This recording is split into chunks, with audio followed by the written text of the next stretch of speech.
হালিশহর থানার লকআপে বীরজু কেওট নামে এক তৃণমূল কর্মীর অস্বাভাবিক মৃত্যুকে কেন্দ্র করে একেবারে উত্তপ্ত পরিস্থিতি। নিহতের বাড়িতে একেবারে পৌঁছে যান প্রাক্তন মুখ্যমন্ত্রী মমতা বন্দ্যোপাধ্যায়। সম্প্রতি হালিশহরের এক মহিলার দায়ের করা লিখিত অভিযোগের ভিত্তিতে বীরজুকে গ্রেফতার করে পুলিশ।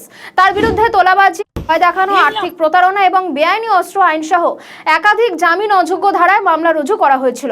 পরিবারের সঙ্গে দেখা করতে গিয়ে স্থানীয়দের ক্ষোভের মুখে পড়লেন প্রাক্তন মুখ্যমন্ত্রী মমতা বন্দ্যোপাধ্যায়। বীজপুর থানা এলাকার হালিশহরে পৌঁছতেই মমতাকে লক্ষ্য করে দেওয়া হয় চোর চোর স্লোগানও। এমনকি তার কনভয় ঘিরে ধরে গাড়ি লক্ষ্য করে কাদা এবং জুতো পর্যন্ত ছোড়া হয়েছে। গাড়ির কাছে কাদা লেপে দেওয়া হয়েছে বলেও অভিযোগ উঠেছে। বিক্ষোভকারীদের অভিযোগ, শান্ত এলাকাকে রাজনৈতিক স্বার্থে উত্তপ্ত করতে সেখানে গিয়েছিলেন মমতা বন্দ্যোপাধ্যায়।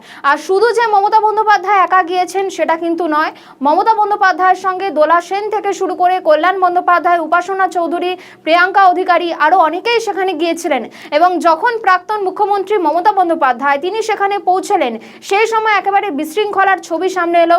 আপনাদের সামনে সেই ছবি রেখেছি যেখানে প্রাক্তন মুখ্যমন্ত্রী মমতা বন্দ্যোপাধ্যায় কথা বলছেন পরিবারের লোকজনের সঙ্গে।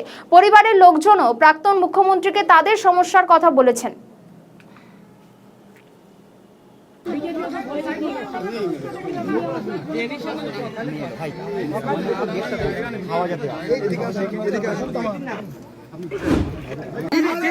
বাংলার পুলিশকে কি বিশ্বাস করতে না না না না শুভেন্দু অধিকারী পুলিশ ছাড়া পুলিশের সমস্ত 12টা বাজিয়ে দিয়েছে। মিনিস্টার নিজে হি ইজ ডুইং নুইসেন্স। হাতটা সরান সবাই মিলে atrocious terrible is going on in Bengal. Only the police are became the God holder. तो हमारा माथा फट जाता, हम लोग सब मर जाता। ऐसा पुलिस का सामने में हुआ, हम कभी ऐसा हमला नहीं देखा। क्या कर रहा है इतना पुलिस बीजेपी को प्रोटेक्शन दे रहा है। चलो अभी आप कैसी अभी कैसी है? मुक्ता सड़ा ना प्लीज।